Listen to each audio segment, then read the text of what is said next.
Clap de fin pour l'aventure la plus incroyable entre deux frères. Félicitations, on fait quoi maintenant? Alors cette aventure, ça fait plusieurs années qu'on voulait la réaliser et cette année, on a décidé de la concrétiser. Dis-toi, il y a des gens qui partent depuis plus de 26 ans pour faire ce raid, rempli de surprises, d'entraide et de générosité. Sur les marchés, on nous disait, mais vous partez avec cette Renault 4L, vous êtes complètement fous. L'objectif, c'est de partir avec notre fière 4L, traverser les dunes du Sahara pour apporter des fournitures scolaires aux enfants qui sont sur place. Ce projet a déjà aidé plus de 300 000 enfants et il a déjà fait ses preuves. Et forcément, quand on part avec une voiture qui a plus de 30 ou 40 ans, on a forcément quelques surprises et quelques pannes. Du coup, nous, on part et on espère revenir avec plein de belles images et des souvenirs plein la tête. Incroyablement.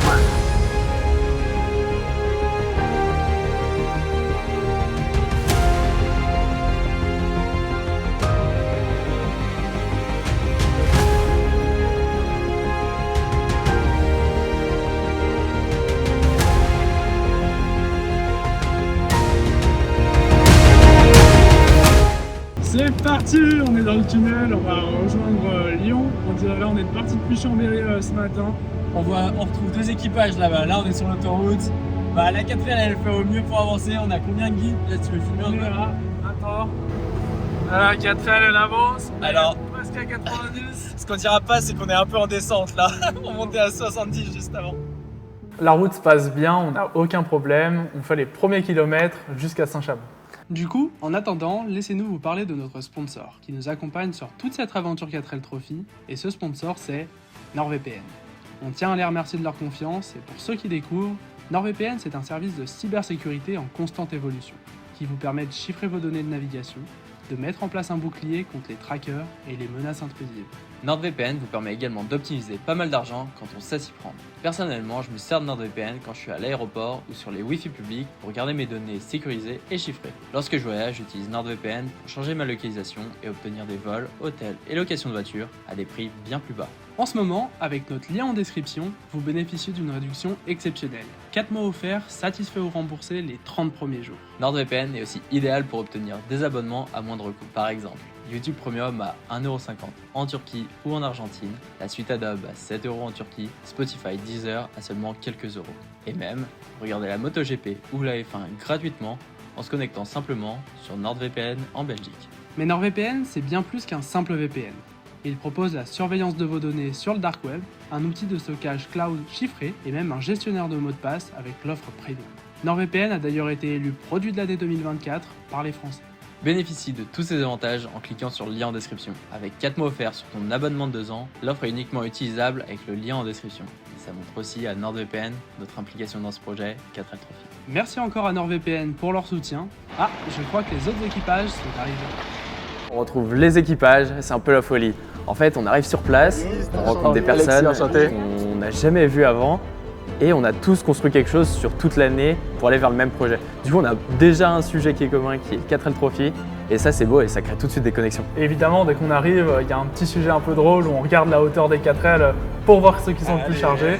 Et nous, on est les plus hauts, donc c'est une première petite fierté pour nous. Ça y est, on part sur la route, on est notre petit équipage de 3 4L, on s'avance et qui sait, peut-être sur la route on croisera d'autres 4L.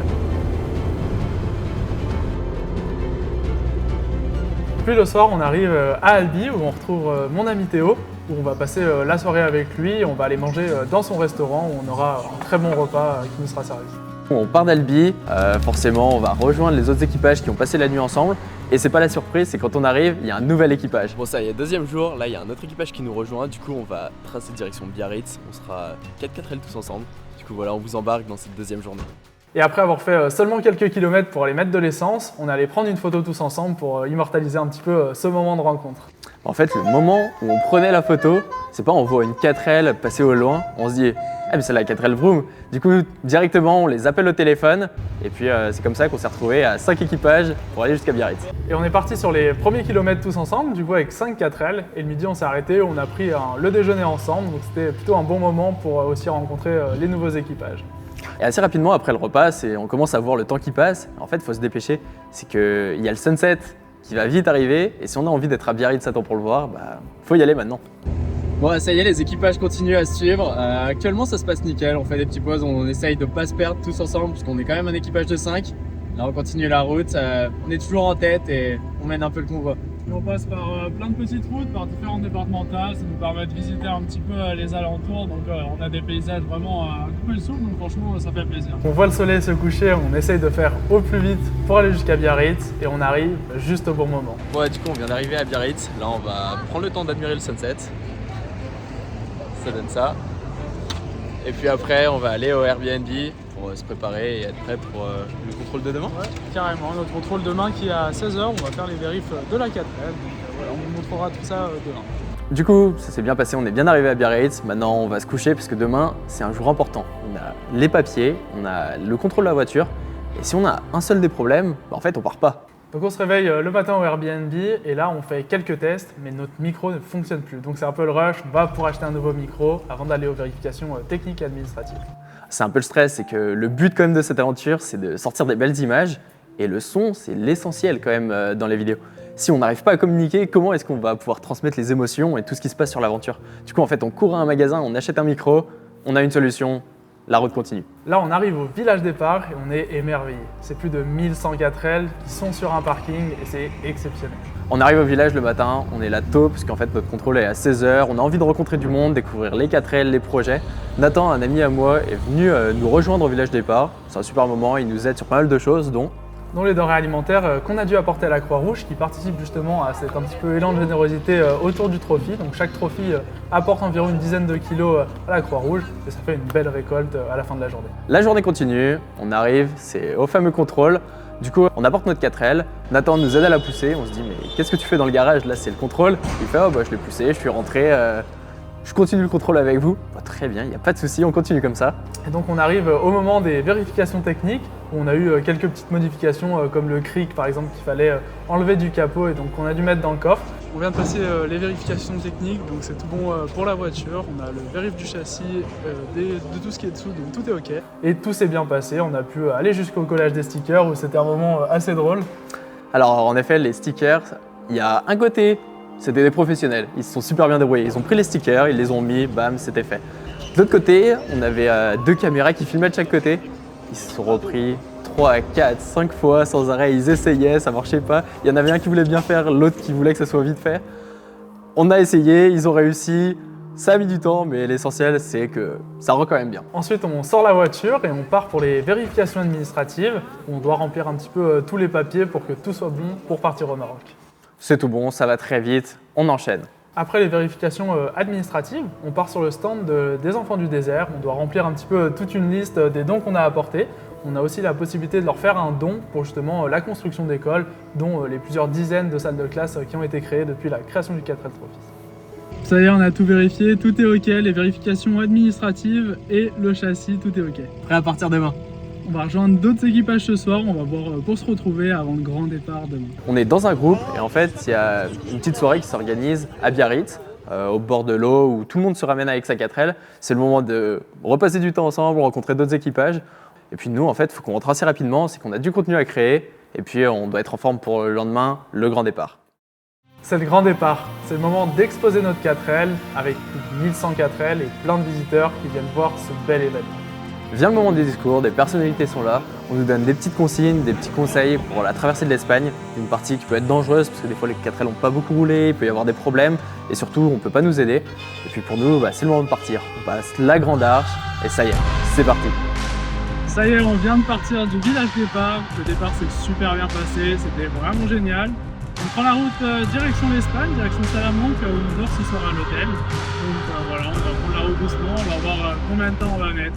On part sur la route, tout le monde se dépasse, tout le monde se salue, il y a vraiment une bonne ambiance. On arrive au péage, tout le monde klaxonne, c'est vraiment l'atmosphère 4L Trophy. Malheureusement, il y a des voitures qui sont arrêtées sur le bord de la route. On ne sait pas forcément s'ils arriveront à continuer, mais nous, on continue notre route vers Salamanque.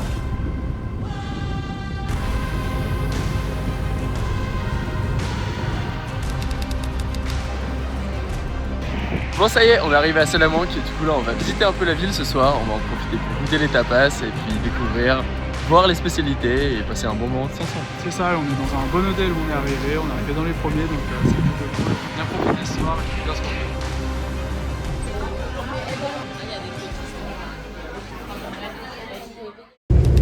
Ça y est, nouvelle journée, nouveau départ. Là on quitte l'hôtel pour descendre en bas de l'Espagne, aller à Algeciras. Du coup on traverse une bonne partie de l'Espagne. On a à peu près 6 heures de route. Du coup on va descendre avec un autre équipage et on vous montre comment ça se passe. On part pour Algeciras, on a plus de 9 heures de route, on passe par des grands champs d'oliviers, vraiment des paysages magnifiques. On s'arrête dans un petit village le midi où on mange vraiment des spécialités très bonnes. On a un petit parc où on peut s'arrêter pour manger et c'était vraiment un bon moment avant de reprendre la route direction Algeciras. Bon, le trajet avance bien, il nous reste 3 heures de route avant d'arriver à Algeciras. On a des paysages qui sont absolument magnifiques. On vous montre ça.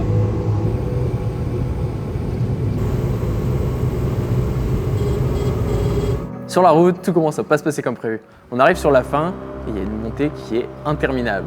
Et comme je le rappelle, on est dans une 4L et en fait la 4L commence à chauffer. On a un voyant de température qui s'allume et on nous avait dit que si à ce voyant-là, il faut s'arrêter le plus vite. Nous on se dit on termine doucement la montée et on s'arrête après première sortie, on sort. Et à ce moment-là, on s'arrête sur le bas-côté où on rencontre des Espagnols qui se moquent un petit peu de nous, où on discute un petit peu avec eux le temps que la voiture déchauffe un peu. Bon, après une sacrée montée, on est obligé de s'arrêter un peu parce que là, les voitures ont chauffé. Elles ont vraiment chauffé, la montée était sacrément raide. Du coup, là, c'est le temps de faire une petite pause, laisser la voiture se reposer un peu et puis après, le temps de terminer. Je crois qu'on est assez proche, il reste une trentaine de minutes sur la route.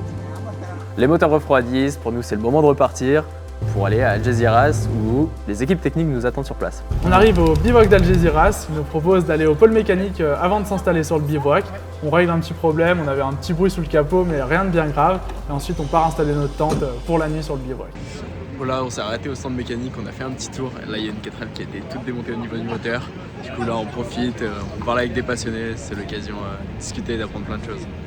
Première nuit en tente à Algeciras, ça s'est bien passé. Et premier briefing, on va nous donner les informations importantes, les bateaux pour aller au Maroc. Nous on n'a pas de chance, notre bateau il se trouve à 4 h du matin. Du coup on va tourner un petit peu dans la ville, déguster toujours des spécialités. Et puis la route continue parce que la journée de demain va être très chargée. Réveil un petit peu matinal, il est 1 h du matin, on doit ranger nos affaires avant de prendre le bateau. On va en direction du port d'Algeciras où il est 2 h du matin et on doit attendre 4 heures avant de partir sur le bateau. Ça y est, on est au port d'Algeciras, il est 2 h du matin, on va partir pour 4 heures. Là, on va bientôt embarquer sur le bateau. Et puis là, on a 1 heure de bateau du coup, on sera directement après à Boulajoul. Il y a les autres équipages qui ont pris des bateaux plus tôt, qui se sont arrêtés à Rabat pour la nuit. Nous, on passera du coup direct. Les 4L sont toujours en forme, enfin les équipages 4L parce que ça monte partout dans le port. On attend chacun notre tour, on prépare les papiers, nous c'est tout bon, ça roule, on embarque dans le bateau. Ça y est, on vient de partir d'Algeciras, on est sur le ferry. Là, on a couru pour faire les papiers. En moins de 10 minutes, ça a été fait. Les autres sont encore en train de remplir le passeport et carte grise. Nous, on peut profiter de la vue avant d'arriver au Maroc et de faire la route jusqu'à Boulajoul. On arrive à Tanger et on est toujours dans la même journée. Une journée qui s'annonce très longue puisqu'on doit descendre à Boulajoul. Et Boulajoul, si je ne me trompe pas, c'est 8 heures de route. Ça y est, on vient d'arriver au Maroc. Là, on vient de prendre la route. On est avec notre petit roadbook qui va nous aider. Là, on est sur l'autoroute marocaine. Et puis on va en direction de Rabat en premier, et puis ensuite de Boulajoul où on a le bivouac ce soir. On arrive à la station-service, on a aussi la chance d'avoir le lever de soleil, on a pu faire de belles images de notre 4L. On a pu aussi aller chercher une carte SIM qui nous a permis d'avoir de la connexion pour mettre en ligne toutes les vidéos qu'on avait besoin sur nos réseaux. On repart sur la route, presque pied au plancher, puisque, faut le dire, notre 4L elle roule très bien, on n'a pas de soucis. Et dans le milieu, on a donné un petit nom, c'est la fusée NordVPN. Et notre fusée, elle croise des choses qu'on n'a pas l'habitude de voir en France. On voit des Marocains qui courent sur le bord de l'autoroute, on voit des vélos traversés, c'est vraiment complètement lunaire. Le temps passe très vite et il faut qu'on se dépêche pour aller à Boulajoul. Bon ça y est, on a enfin trouvé une petite station-service, c'est le moment de faire une petite pause. On est pas mal fatigué, là ça va être mon tour de faire 200 km. On va prendre un petit café, le réveil de ce matin va être bien piqué. Du coup, dernière ligne droite pour Boulajoul. En fait, on est un peu dans un dilemme où on a envie de prendre beaucoup de belles images des lieux qu'on voit, mais on n'a pas beaucoup de temps. Bon ça y est, petite pause, on avait un téléphone qui était plein, du coup on en profite pour le vider, pour pouvoir avoir assez de contenu pour vous montrer. Du coup là on est un peu au milieu de nulle part, mais c'est absolument magnifique, c'est vraiment des beaux paysages.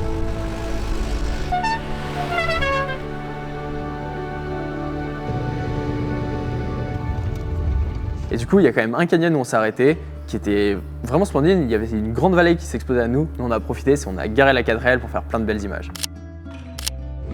Ça y est, on arrive dans 30 minutes à Boulajoul. La journée était assez longue puisqu'on s'est levé ce matin à 1 h et le bateau était à 4 h.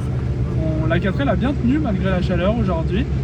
Demain, on va pouvoir la tester pour la première fois dans le sable. Donc, on pourra voir un petit peu ce que ça donne et on vous montrera tout ça en vidéo. Plan du bivouac, quelques petites infos, l'essence de 16h jusqu'à minuit, uniquement avec des jerrycans. Ouais, ça marche.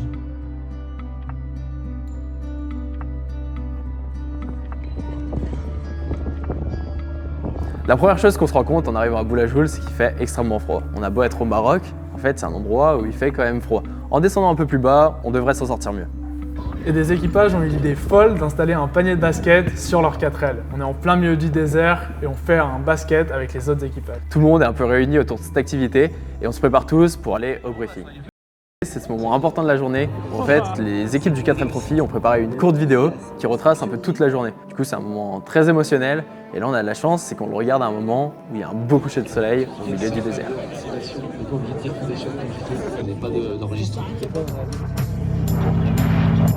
Eh bien ça y est, nous y sommes dans quelques instants, nous allons débarquer ensemble sur les côtes marocaines. Premier bivouac ce soir en plein désert à Boulajoul. Et au programme d'aujourd'hui, on va continuer évidemment ce road trip, on va traverser le Moyen Atlas, on va découvrir ce magnifique pays et peut-être, si on a le temps, un petit tagine. On regarde ensemble, c'est parti. Petit tagine, ça tente quand même, hein.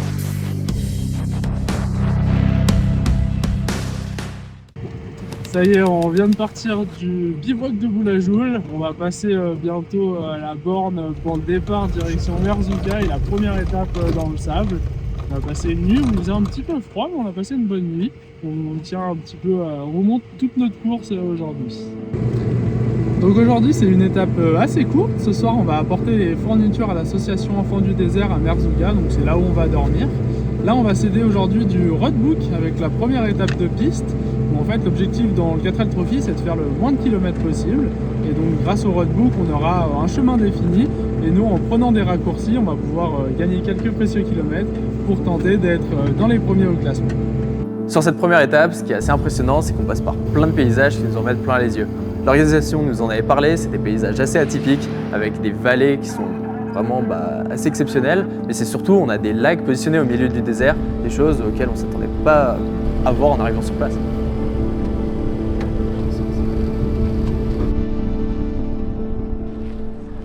Pour le repas du midi, on s'arrête dans l'oasis de Daoufous. On va manger des spécialités dont une tagine royale. C'est exceptionnel, ils arrivent, ils ouvrent le plat, ça bout. On n'a vraiment pas l'habitude de manger ces plats.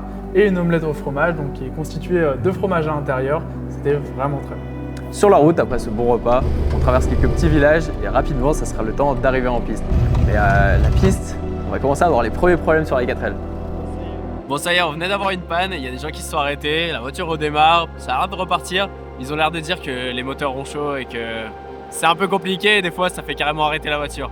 Bon là du coup on va repartir en essayant que ça ventile un maximum ou en tout cas que la voiture s'arrête pas du moins.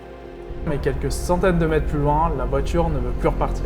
Bon, on est bloqué et la seule option qu'on a, c'est d'attendre les mécaniciens. Les mécaniciens qui arrivent et qui nous disent alors il y a ça qui vont pas dans la 4L. On commence à s'inquiéter un petit peu. On se dit peut-être tout va pas rouler correctement et surtout ils nous disent il y a le joint de carbu à changer. Il nous fait un petit rafistolage juste pour finir l'étape du jour. On n'est pas loin du camp, donc on va au camp et on file directement au pôle mécanique.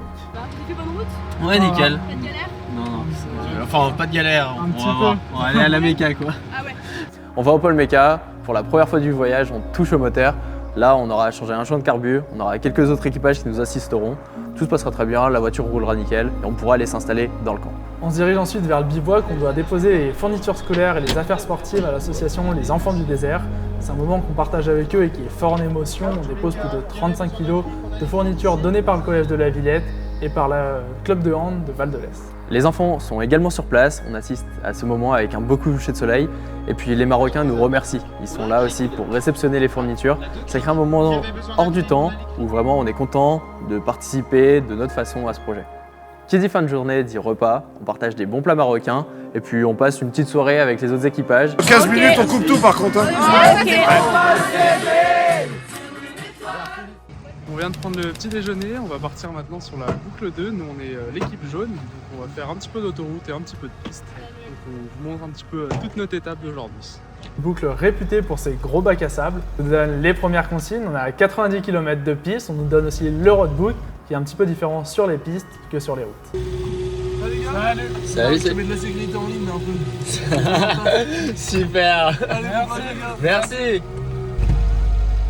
Cette différence, elle se marque particulièrement avec l'utilisation de la boussole. En fait, avec ce roadbook là, on s'oriente sur des directions, on doit suivre un trajet et le but c'est de couper pour faire le moins de kilomètres. Parce qu'on le rappelle, le 4L Trophy, c'est parcourir un trajet et chercher à faire le moins de kilomètres pour se classer en haut du classement.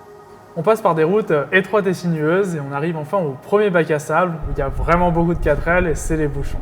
C'est le moment aussi pour nous d'aller prendre les 4L qui passent par ce bac à sable. Et c'est enfin notre tour. Ça y est, on est dans la 4L, on donne beaucoup d'élan, mais en même temps, il faut laisser glisser sa voiture. Nous, ça passe très bien. La 4L est des fois un peu basse, ça touche un petit peu, mais ça roule et on enchaîne les bacs à sable à une vitesse folle, sans aucun souci.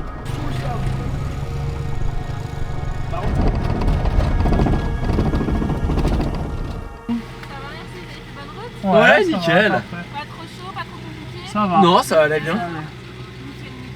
Pour cette journée, on n'a eu aucun problème mécanique, ça nous permet de revenir plus tôt au camp et de profiter des activités qui ont été installées par des trophistes qui n'ont pas pu partir. En effet, croise un gars, il m'explique, ma 4L avait des problèmes, je suis resté ici, regarde, j'ai installé un terrain de volley, un terrain de basket, vraiment il avait organisé plein d'activités à gauche à droite. C'était un peu exceptionnel, c'est que vraiment les gens s'investissent sur le camp alors qu'ils n'ont pas pu participer à des journées comme ça. On a vu le coucher de soleil arriver, donc on est allé dans les dunes, on a vu les Marocains qui proposaient leurs activités, que ce soit avec les chameaux ou avec les quads et tous les trophistes qui s'amusaient. Et puis on a eu de très belles couleurs dans le ciel pour le coucher de soleil. Bonjour à tous, ravi de vous retrouver, ça y est, tous les participants sont partis. Au programme aujourd'hui pour nos aventuriers, du fun et du fun bien sûr, mais aussi vous allez le voir, quelques petites surprises d'ordre désertique. C'est parti pour une centaine de kilomètres sur piste, 91,8 précisément, autour de l'ergue Chéby.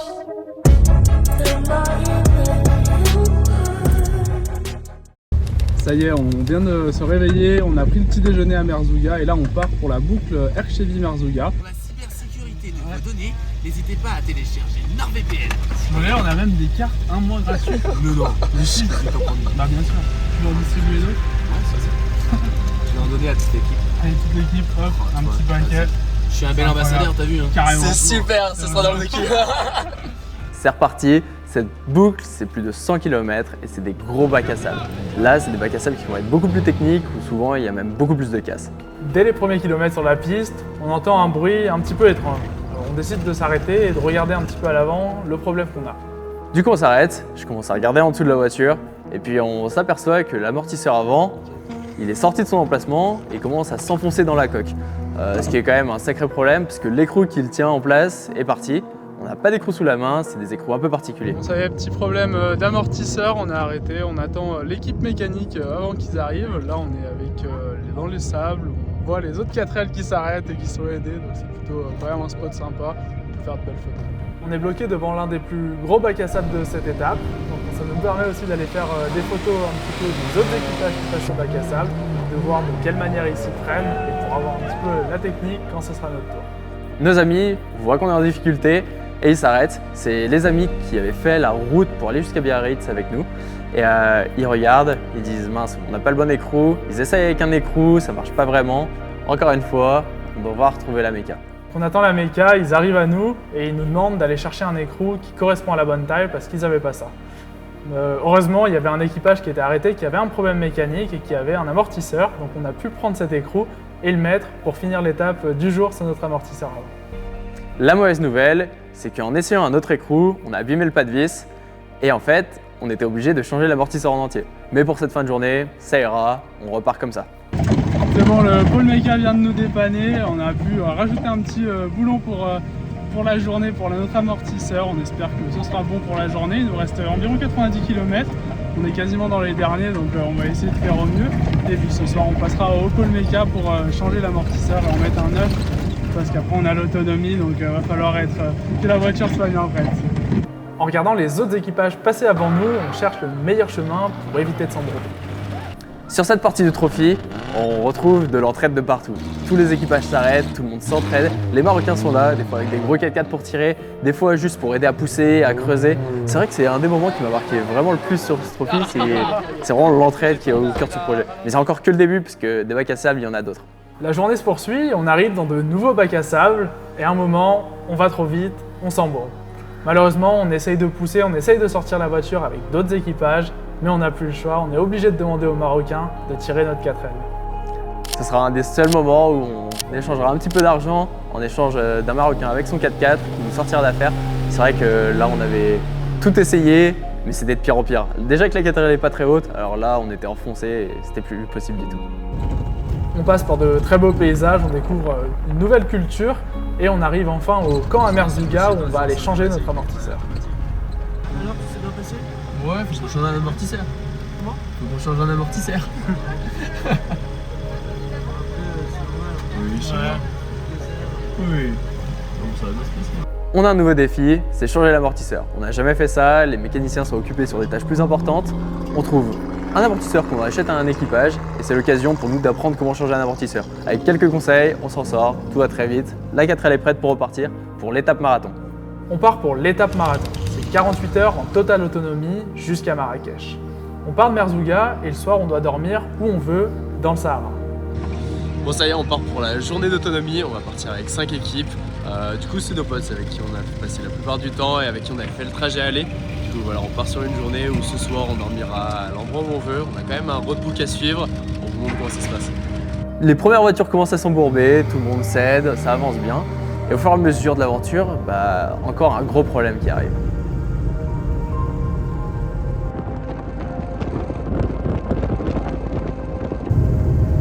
Ah, le focus.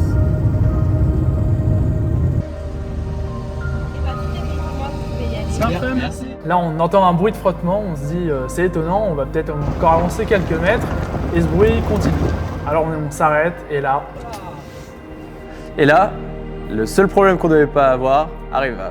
En fait, un problème de soudure, il faut attendre l'équipe balai qui est tout à la fin pour aider les équipages. Et nous, on a eu un problème de soudure, c'était la partie arrière de l'amortisseur qui s'est décrochée. Petite visite des collègues pendant que nous on est à l'arrêt et qu'on fait un petit apéro qu'on va manger ce midi en attendant les soudeurs. On a eu le passage de l'équipe médicale, de l'équipe presse qui nous a filmé, c'était un moment assez drôle. La suspension, la soudure a lâché. Du coup, on se retrouve avec cette partie-là qui est détachée de l'endroit où l'origine. On attend du coup les soudeurs qui arrivent pour nous aider à remettre ça en place. Et on voyait les équipes méca qui ne pouvaient pas forcément nous aider jusque-là, donc on a dû attendre. Ça va être long, on doit patienter plus de 7 heures pour attendre les voitures balais qui pourront nous faire la soudure. Mais par chance, la troisième voiture méca s'arrête et vient nous donner un coup de main. Ils installent tout le matériel, c'est plutôt assez long et ils se mettent au travail. Faut rappeler qu'on est au milieu du désert et que faire une soudure dans ces conditions, c'est pas quelque chose de simple.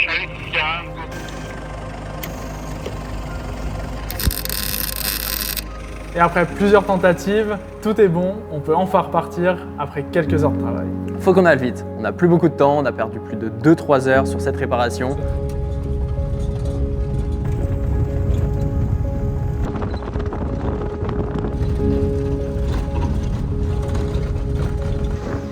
On continue et on filme les équipages au moment du coucher de soleil qui passe devant nous.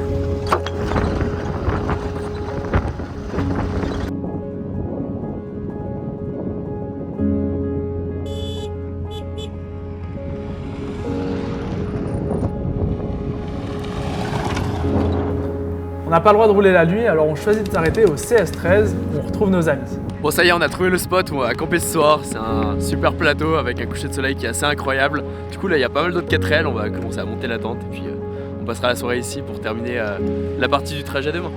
On installe notre tente et on est en totale autonomie pour le repas et pour la nuit. On vient d'arriver au bivouac du premier soir, donc en autonomie, on est pendant 48 heures tout seul. Là on est au CS14, il nous reste environ 15 km demain avant de rejoindre Tazarine et qui va être demain donc Tazarine jusqu'à Marrakech pour arriver et finir un petit peu cette aventure 4L Trophy. Hello, on vient de partir du bivouac de notre première journée d'autonomie hier, donc jeudi. Là on prend la direction de Marrakech aujourd'hui où on arrive, donc c'est la dernière étape de notre aventure 4L Trophy. On a passé une bonne nuit, ce matin c'était un petit peu le rush, on devait partir à 7h30. parce qu'on a 8 ou 9 heures de route pour rallier jusqu'à Marrakech. Donc surtout que là il nous reste environ 10 km de piste, donc il va falloir qu'on soit assez rapide pour arriver pas trop tard ce soir. Le matin, on se lève tôt pour prendre un beau lever de soleil. On a de la chance, il est incroyable, l'occasion pour nous de prendre de très beaux clichés. Il ne nous reste que quelques kilomètres de piste, on passe l'arche, ça y est, la piste est finie. Ensuite, il nous reste 300 km de route jusqu'à Marrakech. Sur notre route vers Marrakech, on traverse quelques villes et villages et puis on trouve un petit restaurant très atypique. On commande pas mal de plats sur la carte, l'occasion pour nous de se régaler. C'est ça, une tagine, des omelettes, des brochettes. On prend vraiment beaucoup de choses dans ce restaurant et c'est vraiment délicieux. On est rassasié, on s'embarque sur l'école. Les voitures commencent à peiner parce que les cols sont très raides. En redescendant le col, on arrive bientôt à Marrakech et on découvre le mode de vie à Marrakech et la circulation sur place. La circulation n'est plus la même, mais on arrive au circuit. Le circuit qui symbolise l'arrivée à Marrakech. Par contre, je connais pas le circuit, moi, je sais pas comment ça tourner de fond. Ah, tu l'as pas étudié.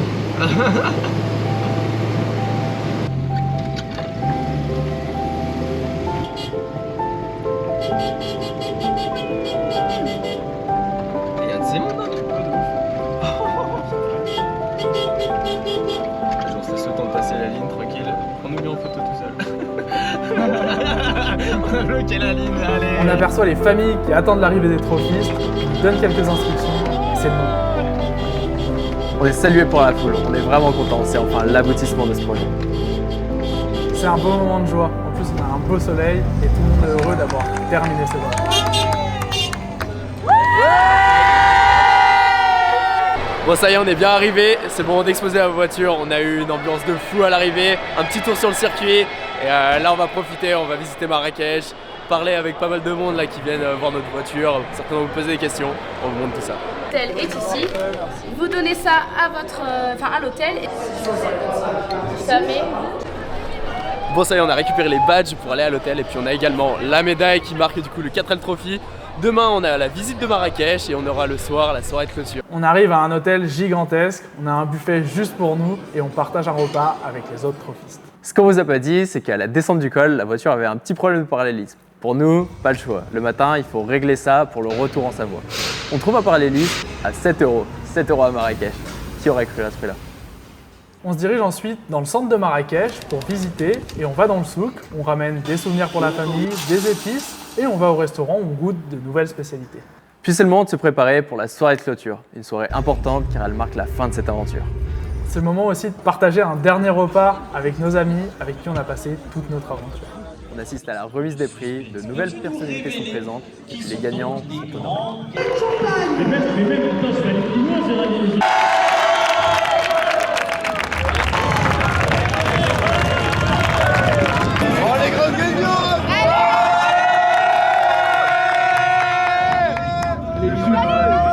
Il y a même un spectacle avec des costumes traditionnels du Maroc et un beau feu d'artifice avec écrit en gros 4L Trophy qui symbolise la fin de cette année. Ça va faire du bruit.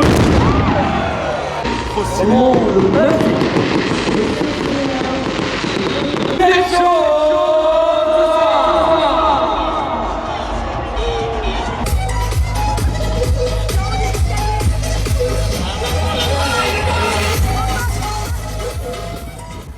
Ce fut une aventure extraordinaire, une aventure entre deux frères qui nous aura soudés et renforcé nos liens. Et on pense déjà à nos prochaines aventures.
La voiture s'arrête. Au début, on ne comprend pas pourquoi. Il y a un équipage qui s'arrête, qui vient nous aider, et la voiture redémarre. Mais quelques centaines de mètres plus loin, la voiture s'arrête.